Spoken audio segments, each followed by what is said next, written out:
Hello everyone, मैं सत्येंद्र सिंह आप सभी का अपने चैनल इंडियन पीसीएस एकेडमी में बहुत बहुत स्वागत करता हूं। तो जो हमारी ज्योग्राफी की सीरीज चल रही थी उसमें अगर आप लोगों को कोई भी दुविधा हो, कोई भी डाउट्स हो तो आप मुझसे पूछ सकते हैं, क्योंकि जब तक आपके मन में कोई डाउट रहेगा, कोई चीज़ क्लियर नहीं हो पाएगी तो आप लोगों को पहली बात तो मेरी क्लास लेने का मन नहीं करेगा। ओके, फिर आपके मन में अगर जैसे मेरी क्लास लेते भी हो, आप कंटिन्यू ले रहे हो, उसके बाद अगर आपको समझ में नहीं आता है तो फिर ये मेरा भी फॉल्ट है, क्योंकि मेरा जो समझाने का तरीका है वो सही नहीं है। क्योंकि मैं बस ये चाहता हूँ कि अगर मेरी क्लास कोई एक स्टूडेंट भी ले रहा है तो उसको पूरा 100% समझ में आना चाहिए और कोई भी कंटेंट गलत ना हो। कंटेंट गलत होगा तो वो एग्ज़ाम में क्वेश्चन गलत करके आएगा, क्वेश्चन गलत करके आएगा तो एग्ज़ाम में सफल नहीं हो पाएगा। ठीक, तो एक गलती से उसके कई परिणाम हो सकते हैं। तो वैसे अगर आपको कोई भी डाउट लगता है, कोई भी दुविधा होती है तो आप मुझे कमेंट करके बता सकते हैं। तो जो हमारा टॉपिक अभी वर्तमान में चल रहा है वो टॉपिक है कृषि और पशुपालन। ये टॉपिक मैं बहुत डीप में पढ़ाने वाला हूँ, क्योंकि इससे क्वेश्चन हर एग्ज़ाम में पूछे जाते हैं। खासकर ये मैंने इस टॉपिक पर जो फोकस किया है वो यूपीएससी को लेकर किया है, और यूपीएससी प्री और मेंस दोनों को बता रहा हूँ मैं यहाँ पे, है ना। क्योंकि अभी आप कंटेंट देखोगे, क्योंकि इसमें लगभग 3 से 4 5 पार्ट भी बन सकते हैं, क्योंकि इसमें कंटेंट बहुत लंबा है और मैंने कंटेंट बहुत डीप में कराया, क्योंकि इससे क्वेश्चन पिछले कुछ सालों में मेंस में और प्री में क्वेश्चंस बहुत पूछे जा रहे हैं। ओके, तो इसको डीप कराने का यही एक कारण है। यूपीएससी हो, पीएससी हो, कोई भी हो, लेकिन मैंने जो भी यहाँ पर कंटेंट बनाया वो पूरे यूपीएससी के लेवल का है। क्योंकि अगर मैं यूपीएससी के लेवल का कंटेंट बनाऊंगा तो इसके पीछे के जो भी एग्ज़ाम होंगे वो आसानी से कवर हो जाएंगे। ओके, तो आपको कृषि के टॉपिक को अच्छे से पढ़ना और उसको जैसा है मैंने पढ़ा है वैसे आप प्रिंट करा लेना, आपको कोई भी क्वेश्चंस बाहर नहीं जाएगा। मैं यूपीएससी प्री की बात नहीं करूँगा, मैं उसके अलावा, क्योंकि यूपीएससी में कोई भी टीचर दावा नहीं कर सकता। ऑल इंडिया का अगर कोई बेस्ट एजुकेटर होगा, टीचर होगा, तो वो ये नहीं कह सकता कि मेरे कंटेंट से पूरा 100%, वो 90% का दावा भी नहीं कर सकता, है ना। आपने 2023 का यूपीएससी का प्री देखा होगा, उसके क्वेश्चंस आप देखना, कोई भी कोचिंग इंस्टीट्यूट उसके टेस्ट सीरीज, मॉक टेस्ट या कंटेंट सब विफल रहे हैं। तो कोई भी टीचर, मैं स्पेशली बात करूं 2020 के बाद से पेपर का जो पैटर्न है बहुत ही अलग, हार्ड हुआ है थोड़ा, है ना। तो बस आपको कंटेंट अच्छे से पढ़ना है और डीपली पढ़ते हुए चलना है।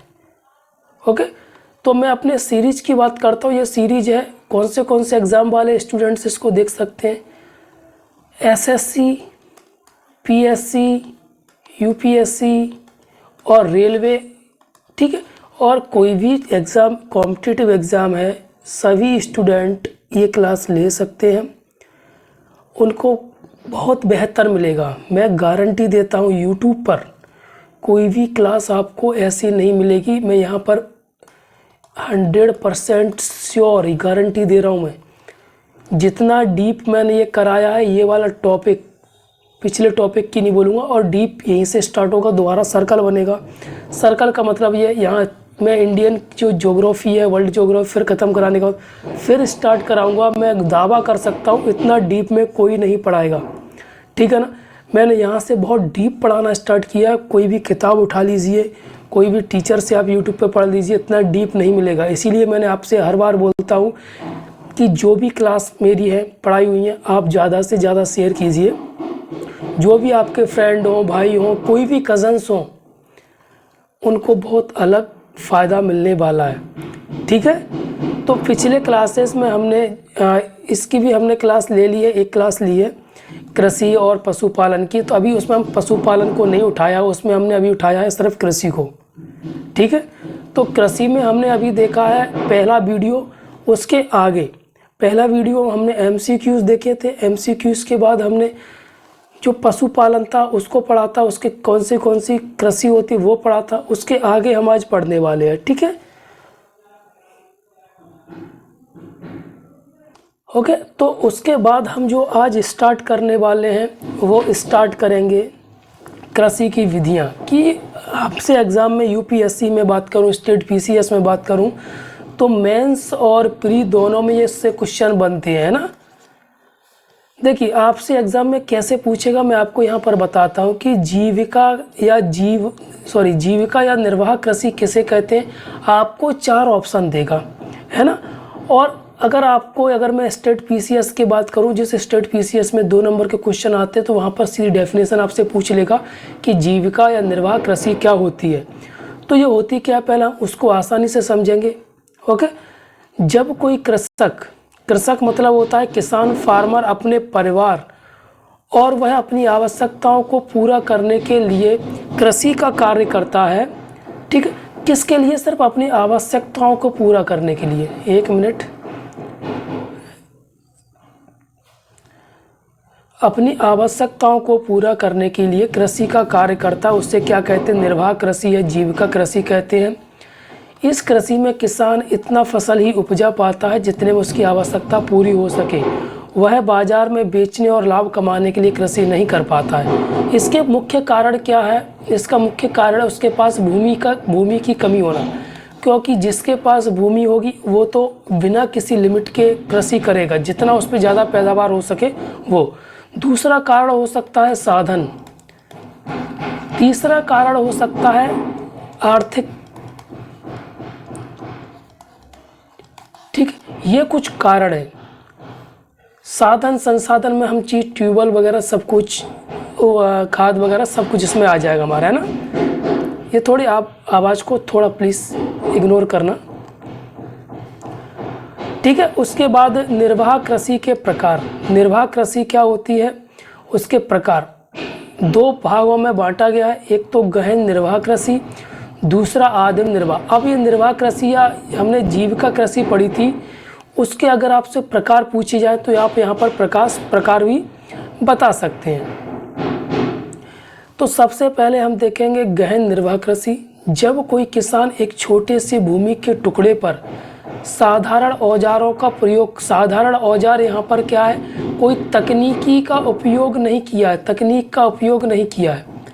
जैसे जो पुराने ज़माने में हमारे इतिहास में जो हल यूज़ किया करते थे किसान, वो उन्हीं की बात कर रहे हैं। बैलों से काफ़ी परिश्रम करते हुए कृषि कार्य करता है, जिससे कि उसके परिवार की आवश्यकताएं पूरी हो सके। इस प्रकार की कृषि को गहन मतलब गहरी, ठीक है ना, निर्वाह कृषि कहते हैं। इसका प्रकार की खेती करना, इस प्रकार की खेती करना एशिया महाद्वीप। 1 मिनट। ठीक है,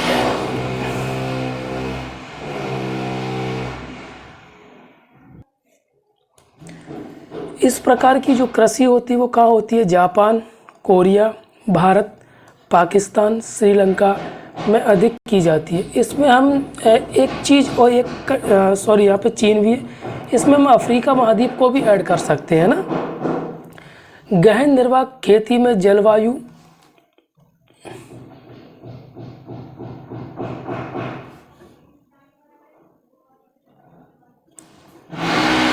गहन निर्वाह खेती में जलवायु और उर्वरक मृदा वाले क्षेत्र के आधार पर एक वर्ष में एक फसल या एक से अधिक फसल उगाई जाती है। इन फसलों के अंतर्गत गेहूँ, मक्का, दलहन, तिलहन सम्मिलित है। ठीक है, फिर उसके बाद जो गहन कृषि का जो जीविका कृषि थी, उसका दूसरा कारण क्या था? आदिम निर्वाह कृषि। निर्वाह कृषि का दूसरा कारण क्या था? आदिम निर्वाह। इसको भी हमने 2 पार्ट में डिवाइड किया गया है। दोनों पार्टों को हम अच्छे से पढ़ेंगे, यानी दोनों भागों को अच्छे से पढ़ेंगे। पहले दी गई स्थानांतरित कृषि, स्थानांतरित कृषि। ठीक है, इस कृषि को करने के लिए भूमि के छोटे से हिस्से में वनस्पति को काटकर, कोई जगह है वहाँ के जो पेड़ पौधे उनको काटकर अच्छी तरह साफ सफाई करके वनस्पति को उसी भूमि में जला दिया जाता है। जो जैसे यहाँ पर भूमि है कोई, ठीक है ना, भूमि का टुकड़ा है, यहाँ पर जो भी पेड़ खड़े हैं, ठीक है, यहाँ पर जो भी पेड़ खड़े हैं उनको काटकर वहीं जला दिया जाता है, जले हुए वनस्पति की जो राख होती है उसको भूमि में मिला दिया जाता है। इस प्रकार की जो कृषि करने योग्य भूमि तैयार होती है उसे क्या कहते हैं? स्थानांतरित कृषि या स्थानांतरण कृषि कहते हैं। इसे झूम कृषि के नाम से भी जाना जाता है।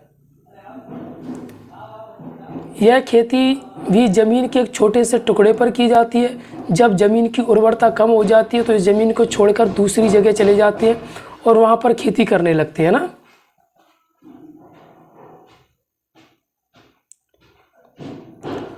ओके।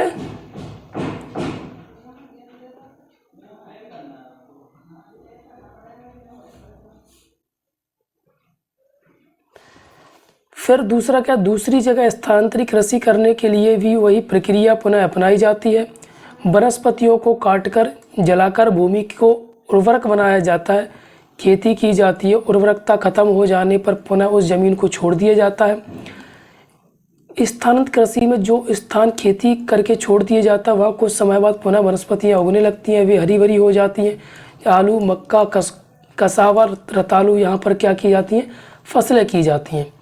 स्थानांतरित कृषि को कर्तन दहन कृषि नाम से भी जाना जाता है। अगर आपसे क्वेश्चन पूछा जाए कि कर्तन और दहन कृषि क्या होती है तो स्थानांतरित कृषि का एक प्रकार है। इसके अलावा इसको विश्व के विभिन्न भागों में कई कई नामों से जाना जाता है। उत्तर पूर्वी भागों में झूमिंग, मैक्सिको में मिल्पा, ब्राज़ील में रोका, मलेशिया में लदांग। ठीक है, अलग अलग जगह। तो नाम आपको याद करना है कि जो स्थानांतरित कृषि होती है उसको मलेशिया में किस नाम से जाना जाता है। तो ऐसे ऐसे आपको याद रखना, उनके उपनाम भी है ना कि विश्व में उनको किस नाम से जाना जाता है।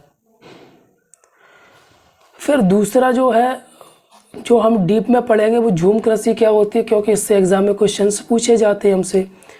स्थानांतरित कृषि या झूम कृषि एक आदिम प्रकार की कृषि है। आदिम मतलब बहुत पुराने ज़माने में जो आदिवासी लोग करते थे, जिसमें पेड़ों को काट कर जला दिया जाता है और साफ़ सफाई की जाती है। अभी हमने पढ़ा था सेम टू सेम वैसा ही पूरा। ठीक है, झूम खेती कृषि का पारंपरिक तरीका है। भारत में झूम खेती मुख्य रूप से उत्तर पूर्व भारत में स्वदेशी समुदायों द्वारा की जाती है। जैसे कहाँ भारत में कहाँ की जाती है? अरुणाचल प्रदेश में, नागालैंड में, मिज़ोरम में।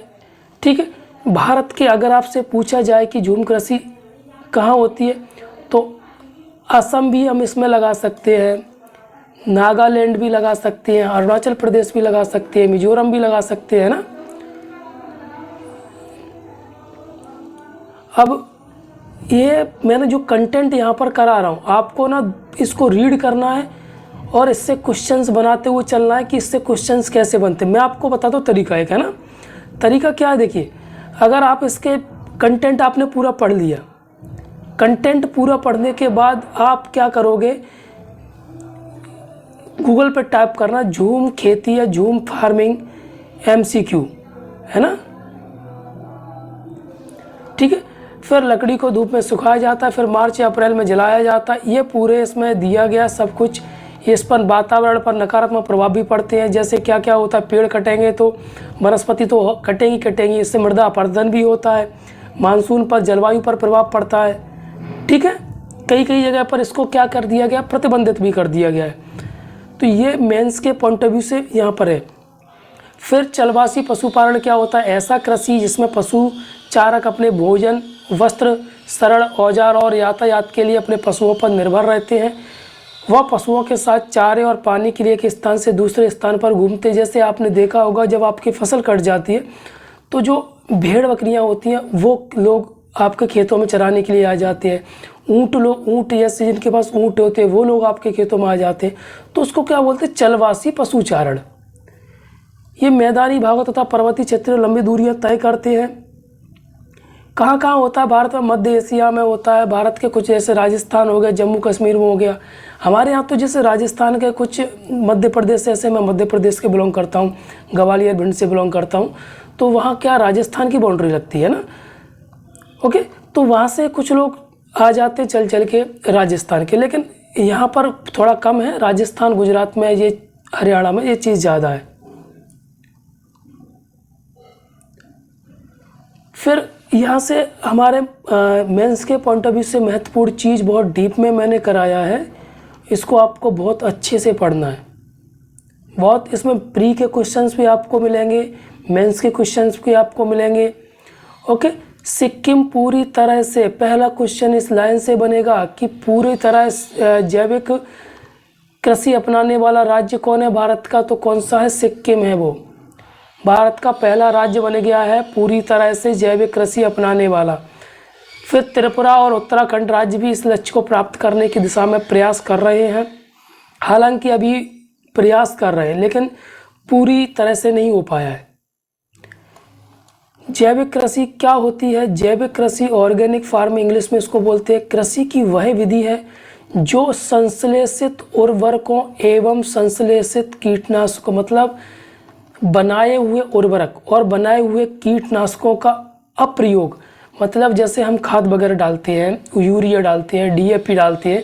संश्लेषित का मतलब क्या होता है? बनाकर, फैक्ट्रियों में बनाकर जो उर्वरक फर्टिलाइज़र का हम यूज़ करते हैं उसका हम यूज़ ना करते हुए या न्यूनतम यूज़ करते हुए, जिसमें भूमि की उर्वरा शक्ति को बचाए रखने के लिए फसल चक्र, हरी खाद, कंपोस्ट खाद का प्रयोग करते हैं।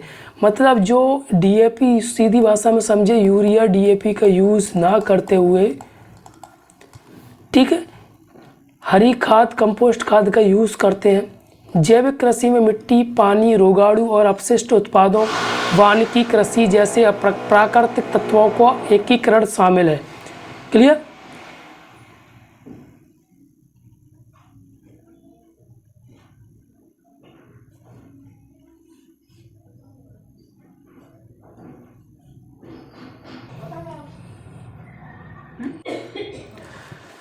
अब हम अगर देखें जैविक कृषि का उद्देश्य, मतलब जैविक कृषि को स्टार्ट करने का क्या तात्पर्य है?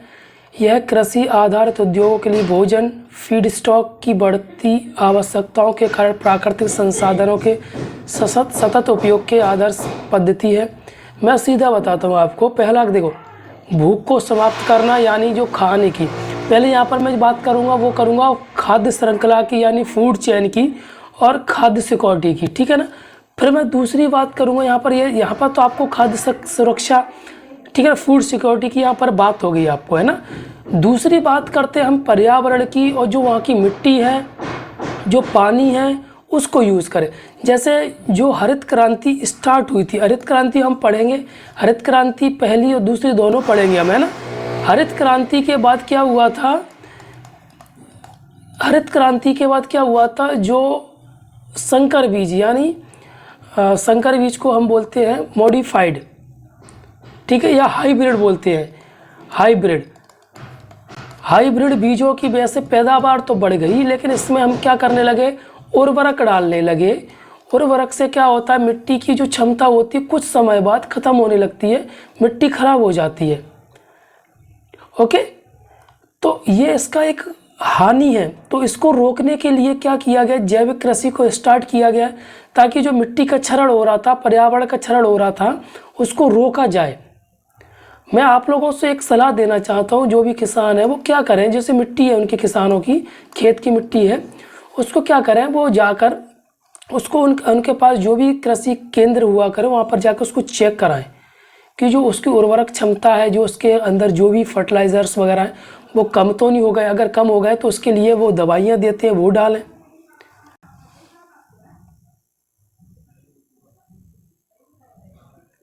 ठीक है, अब इसके फ़ायदे देखिए, इसके फ़ायदे क्या क्या है।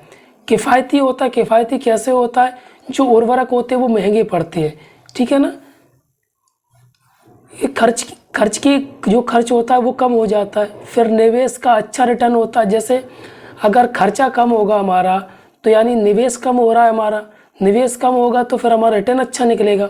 उच्च मांग, भारत और दुनिया भर में जैविक उत्पादों की भारी मांग है, जो निर्यात के माध्यम से अधिक आय उत्पन्न करते हैं, ठीक है।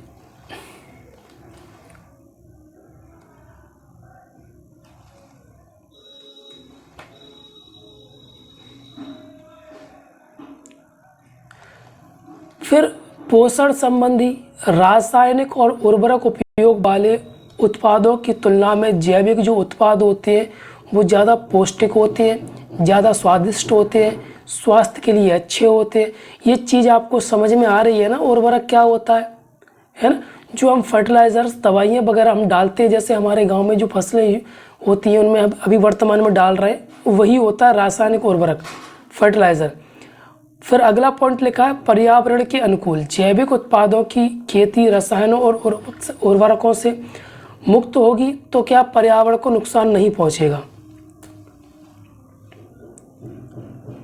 अब जैविक खेती के नुकसान क्या क्या होते हैं वो यहाँ पर दिए गए, लेकिन नुकसान तो देखो कोई भी चीज़ है उसके नुकसान थोड़े बहुत होते हैं, लेकिन फ़ायदा ज़्यादा, तभी गवर्नमेंट सरकार इस चीज़ को बढ़ावा दे रही है। जैविक खेती के नुकसान अक्षमता, कम उत्पादन, कम सीमित उत्पादन। देखिए अक्षमता मतलब हो गया जैविक खेती का प्रमुख मुद्दा अपर्याप्त बुनियादी ढांचा, मतलब जो ऐसे हमारे पास जैविक कृषि है उसके लिए हमारे पास अभी संसाधन नहीं है, बुनियादी ढांचा नहीं है। और उत्पादन के विपणन कमी, मतलब मार्केटिंग की कमी है अभी, है ना। फिर कम उत्पादन, जैविक खेती से प्राप्त उत्पाद रासायनिक उत्पादों की तुलना में शुरुआती वर्षों में कम होते हैं, लेकिन कुछ बाद में क्या होते हैं, बाद में बढ़ जाते हैं, क्योंकि जो मिट्टी होती है उसमें परिवर्तन धीरे धीरे होता है, तो बाद में ये परिवर्तन होता है तो पैदावार नॉर्मल हो जाती है। कम सेल्फ जीवन, जैविक उत्पादों में रासायनिक उत्पादों की तुलना में अधिक खामियां, कम सेल्फ जीवन होता है। सीमित उत्पादन, ऑफ सीजन फसलें सीमित और जैविक खेती के विकल्प कम होते हैं।